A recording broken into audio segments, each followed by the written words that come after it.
So I think when you look at potential employees at a startup based on the degree of maintenance or management they're going to require and the productivity they're going to deliver, something interesting falls out. And it's really 4 types of individuals that I've seen commonly across a number of different startups. One is the superstar, right? This is the one you want, the low maintenance, high productivity. You know, this is Cal Ripken, this is Michael Jordan. These are people that they show up every day to play. You know who's going to show up, and they put points on the board. Again, you know, you'd love to have everyone fall into that category, but it's not feasible.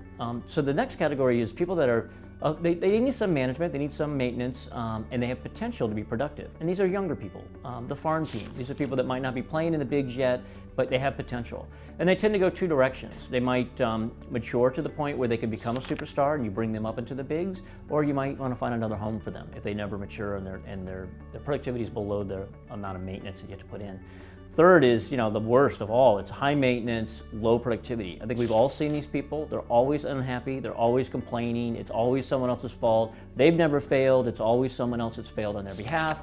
You want to put these people on waivers, where you want to get them off your roster and hope that somebody else picks them up, because you love for them to be at your competitor, because they're poison, right? They're bad for your culture. And then lastly, the one you have to think about is the Primadonna.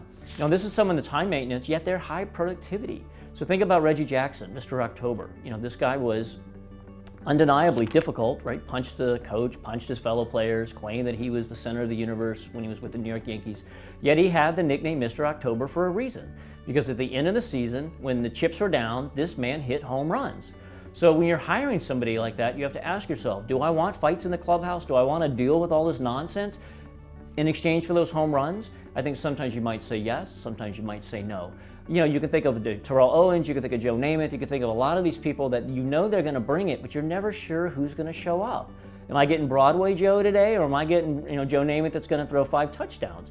And so as an entrepreneur, I tended to not hire these individuals. However, I have seen them be successful in one specific way. The way I've seen it work out is if you bring these folks in, you keep them segregated from the rest of your team and make them a sole contributor. So they might be someone that's on the road, they might be somebody that's outward focused, that's generating media buzz for you.